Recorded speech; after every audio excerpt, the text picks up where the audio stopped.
Well, we're here in Miami, but not for long. This summer I'm heading to Italy.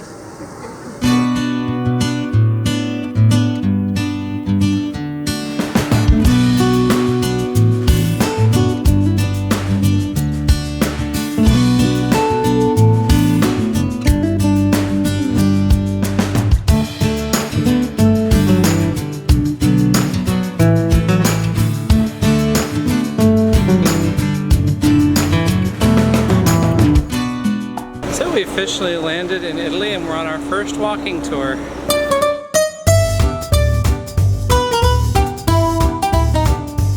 First Italian gelattes. We all got it.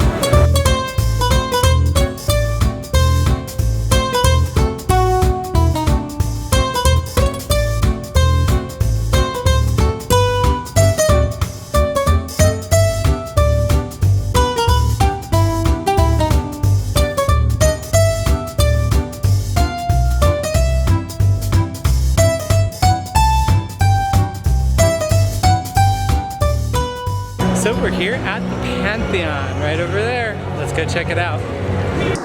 This was a temple dedicated to all the gods from the Greek. Pan, Theos, all gods. And then it was turned into a Christian church. It's a church nowadays. People go there, go to listen to the mass and everything. So, a special thing about this building here, the dome is the largest unreinforced concrete dome in the world, okay? Still not really a real explanation of how they made it 2,000 years ago. Important people are buried in that, first king of Italy, and also a famous painter, Raphael.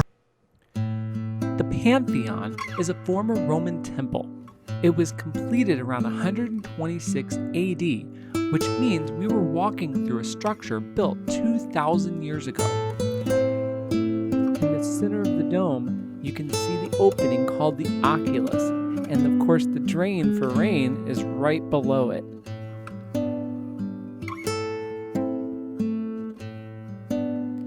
Inside you can find several tombs, including the Renaissance painter Raphael.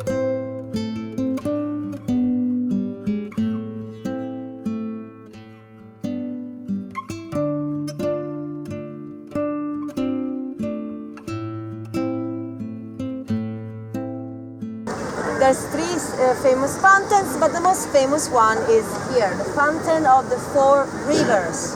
So each side, with a different statue, represents a river, the four best known rivers at the time, okay? This is Bernini. Bernini and Borromini were the two most famous artists in Rome at the time. And actually Bernini did the fountain, Borromini did the facade of this church, Sant'Agnese in Agone. Now there is also gossip behind everything, because Bernini and Borromini were not friends, they were rivals. Bernini was a very outgoing man, so he got a lot of works, because he was making friends, he had a lot of connections because of his character.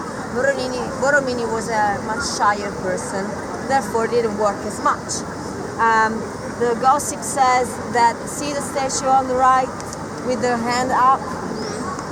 People think that it's kind of like hiding his sight from the ugliness of the facade of the church, right? And of course it's not like that.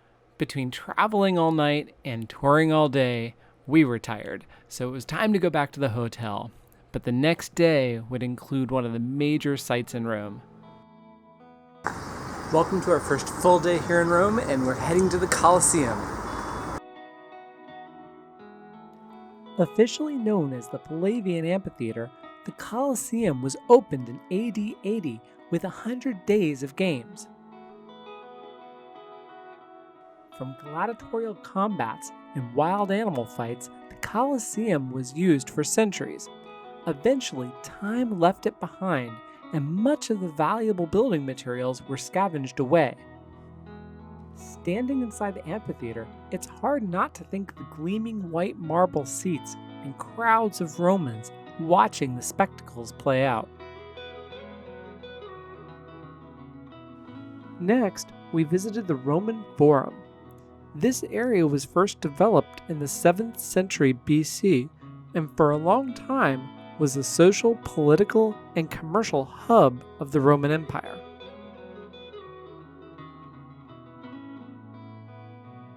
After exploring all the ruins and learning about the history, it was time to be a little bit more active. So we actually went to gladiator school.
We've covered a lot of ground in 2 days, but there's far more to come.